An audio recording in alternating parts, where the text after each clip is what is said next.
Hey y'all, Danna here. Glad to see you today. I had a great weekend, I hope you did, but look, can y'all tell what this is? If you know what this is that I'm holding up here, send me a thumbs up. If you know what this is. Look what this is. If you know what I'm holding up, give me a thumbs up, all right? Y'all, this is okra. Y'all know what? Okra's coming in everybody's garden right now. We've got okra running out our ears, and I've got some here I've been working on all day. And I wanted to pop in and show you about this recipe for okra. This is not our normal pan-fried in oil okra. This is roasted okra, and it's really, really good. Y'all know, I'm just gonna take a bite and let you hear how crunchy this is. See? It's crunchy. It's okra chips. And I'm gonna tell y'all something. The recipe's in my book from my nephew, Luke. Hang on a minute. I gotta chew this okra up. It tastes so good. It's an okra chip. If you don't think you like okra, try it this way and you will. Here's my book, Happiness is Homemade. I gotta get a drink of water because I put cayenne pepper on that. All right, here's my book, Happiness is Homemade, y'all. And Luke's okra is on page 87, right here at the top, Luke's okra. Now, Luke is my nephew, and he's a brilliant, handsome nephew, and he also, you know, is an entrepreneur, runs a business. He has Humphrey's Dog Resort in Birmingham. But you know what? He's got the cooking gene, just like I do.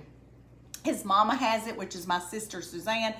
We've all got the cooking gene, and we like good food, and we like to try different things. And I love Southern pan-fried okra. Love it, adore it. But this is a different way to cook it. So if you turn to 87 on the book, all you need is fresh okra. Look here, I got plenty. And you need olive oil and salt and pepper. Now this is the basic roasted okra recipe.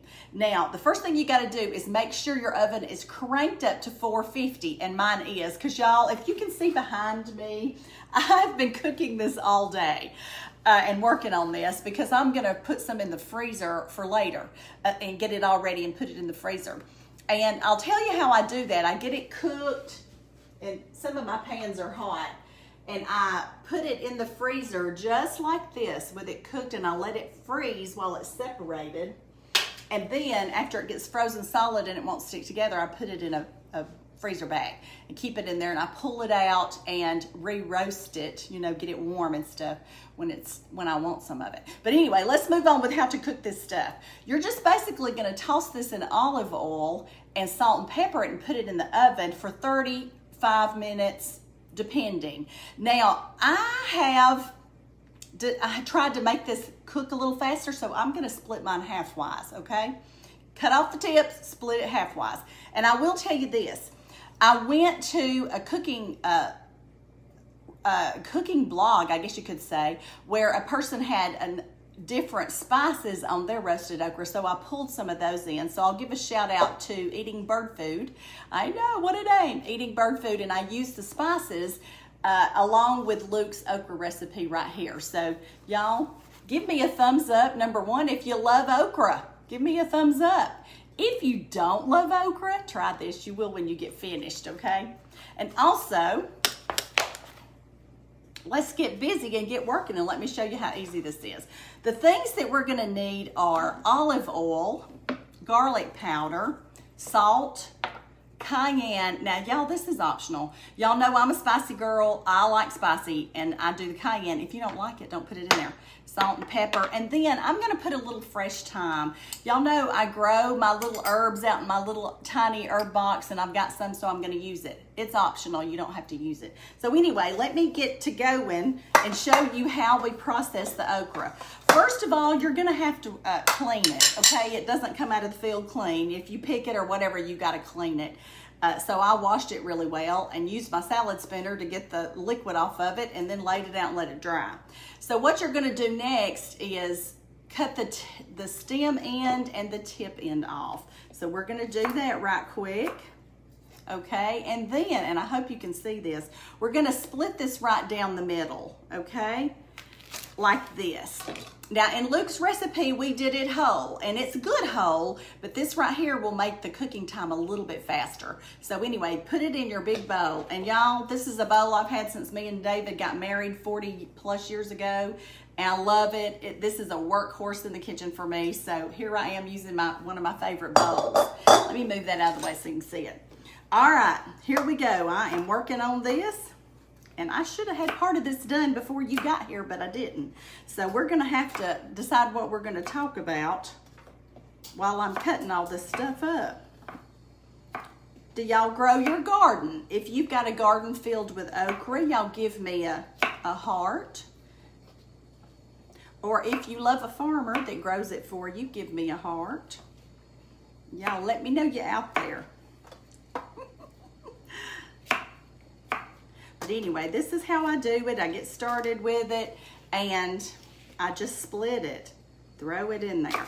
And y'all know, if you've never dealt with okra, if you get an okra pod that's tough, don't cook that one. Let me see if I can find one that's tough. This one's tough. It's real tough. You can feel it and it's not tender. There's no give. A good okra is going to be when it has give to it and you can cut it real easy. This one is tough, and when you cut it, it's hard to cut and it sounds like you're sawing. You have to saw it. Get rid of that one. Bye, okra. Okay, get the good ones, split them and throw them in there. I got to tell y'all, when I was a young married a long time ago, my husband started his law enforcement career in the city of Montgomery, Alabama. So we moved down there with our 2 little kids at the time. We ended up having 3, but we had 2 at the time. And we're down there living in an apartment with no trees to be seen. And I'm a country girl, and I had a hard time not having trees around me. But beautiful city. We love the city. And we lived down there, and the neighbors were from all over the place, and we had a neighbor that was from up north. And one night I was going to cook some okra, and she said that she didn't know what it was or what to do with it. So I gave her some, and I explained to her how to fix it, and she fixed it for her family that night as well. And she came the next day, and I said, I was so excited because I thought, oh, her family from up north, they're just going to love okra, just like we do. Well, the next day, I said, well, how did it go? How did the meal turn out? And she just went and shook her head no. And she said, I don't have a taste for okra. It didn't turn out the way you said it would turn out. So obviously, I've come a little further in telling people directions on a recipe, but it wasn't for her, and I hated it. This is too old and tough, so we're gonna have to get rid of that. But anyway, if I could see her again, I would say, honey, let's do it this way, because this is the easiest way to start out on okra. If you have a good okra recipe that's not this one, that one's too tough, that's not this one, or you got something good like a gumbo where you put it in, how do you fix your okra? Y'all give us a hint, because I'm going to tell you something. There's a whole heck of a lot of us pulling okra in from the garden right now. And while I don't have my own personal garden, I have relatives who do. And so my sister, my twin sister Danna, yesterday, she's just got okra, plenty of it. And I was over there this weekend, and so what we ended up doing is I got a big bucket of okra to bring home, and I was like, ooh, I'm gonna cook me some of Luke's okra from my cookbook. So that's what I did, and I would like to thank Luke for giving me that recipe. But like I said, I pulled in the spices from Eating Bird Food, and I know that's a funny name, y'all, but it's okay. We like birds, and we like a lot of the bird food. I don't know that this is bird food. I've never seen a bird eat okra, but maybe they do. But anyway, good recipes, and I love a good recipe, whether it's vegetable or a meat one. Now I will, oh, that one's too tough. That one almost tricked me. But y'all, this is just gonna be some good eating. And actually, I was in it was a restaurant slash store a while back, and they had okra chips, and I thought I'm gonna eat a little bit of those, so I bought a little bit of them, and my husband and I ate them, and then we went in and bought a huge container of them because they were so good, and they had actually dehydrated them, and I don't have a dehydrator, but I like this way very well. Luke's Okra is just a good way to do your okra. Ooh, that one's too tough. Now, when I was growing up, I would have trouble. I could eat the okra if it was cooked really, really done and almost black, you know, when it was cooked Southern-wise, but I couldn't eat it if it had any little bit of the not cooked all the way completely done, because I couldn't deal with what a lot of us know is the slime on okra, because it is kind of slimy. So if you have slime issues with okra, let me know and what you do about it, because what I do is just cook it where it's plenty done. So what do you do with your okra? But see, here in the South, we love okra, and we love the way it goes with peas, it goes with different vegetables that we like, and we put it in the pan and we cook it for a long time that way with cooking oil, and of course you batter it a little bit. That's how we normally do it. But this right here, I think you're gonna love it. I'm gonna tell you, I made some yesterday as well, and my family just gobbled it up. And you know what this has made me do? It's made me have to get in there and pull out my baking sheets. And if you're like me and have been married a long time, about every 10 years, I go buy another set of, maybe every 15 years, I go buy another set of baking dishes. So what I ended up doing, and I never can get rid of my baking, any of my cooking stuff, because I've cooked so many meals on it. I feel like we're family. So I keep them, and then when something like this comes up, I've got plenty of items to work with. So this morning, I was like, I'm gonna get all 5 pounds of this okra done, and then, so what I had to do is pull out all of my baking sheets. And y'all, my first ones from when we first got married are so tiny. And then I even had to pull out my pizza pan because I had so much okra I was fixing. But it'll be all right. It'll be fine. I hope y'all will try this. If you do try it, let me know how you like it. But remember, you gotta cook it enough where it turns dark. Unless, if you don't, you'll get a little of the slime of the okra. And I don't say that to scare you. Don't let it scare you. It's too good to let it scare you.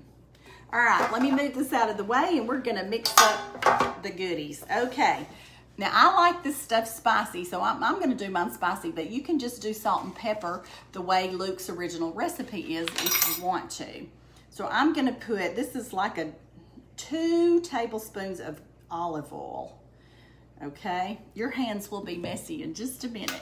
And I'm gonna do a half a teaspoon of garlic powder, half a teaspoon of salt, maybe a little less than that. And then just a few shakes of cayenne pepper. And for me, it's a lot of shakes. Okay, and then I'm gonna do 1/4 of black pepper, and I'm gonna put in some fresh thyme that I grew myself. All right, and now what you gotta do is use your hands. So I'm getting my hands down in here, and I'm gonna start going over and over and around and down and inside and upside down, getting my hands in there. While I'm doing this, I want to tell you that my book's available, Happiness is Homemade, y'all, on Amazon. And I would like to thank all of y'all that's been buying it. The sales are going through the roof, and my numbers I keep getting in a pretty good place on the bestseller list. And so I've been on number 17 this past weekend, and I just think that's amazing because I'm just a little old Southern cook from Alabama, and I don't have a staff or anything. It's just me. I'll tell you a funny story. I had to call the Chamber of Commerce in our county about something, and I called her, and she said, and she's a sweet lady at the Chamber of Commerce, and she said, Oh, I saw that your name was on there, but I didn't know if it would be you or some of your people. I thought it would be your people.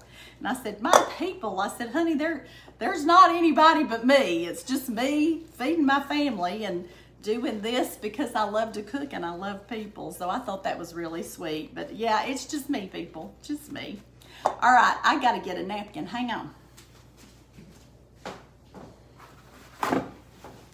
Okay, I've got this all combined really well, and now what we're gonna do is just put it in the baking dish and put it in the oven. And I've got 2 of them out here, and these are my workhorse baking dishes, and you know, I don't get to buy a new baking dish sheet pan every time I cook something on here. I have to use the ones I got, so that's what I'm doing. But I'll show you how I do it. Let me get that out of the way so you can see. Now, I kind of try to line mine up because that's how I do. But you don't have to. You can just throw it on there pell-mell. But you do want it to be single layer, okay? Single layer. And y'all, I'm going to tell you something. When you get through mixing this, you're going to have all those little okra seeds down in there. And you might think, oh, just throw those out, no big deal. Let me tell you something. They're really good roasted. So what I do is just rake them on there. They're really good roasted. Okay. Now what I do, I turn mine cut side down, but you don't have to. That's just what I do. And what we're gonna do is cook them for 15 minutes in 450-degree oven, and then we're gonna take them out and use a spatula and kind of loosen them a little bit because they will tend to stick to the pan, because remember, I hadn't put any grease or anything, or any cooking spray on this pan. All right, y'all, I'm flipping them over.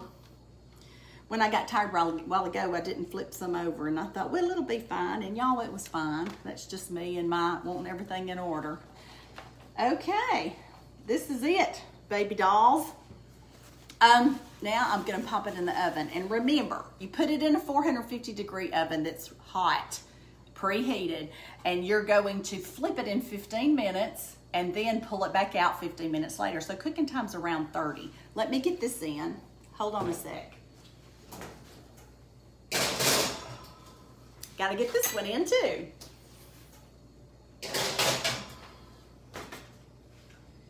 Okay. And y'all, this is what they look like when they come out, and they're just kind of dark, and they're very crunchy. And look, they are good. Y'all, make you some of these.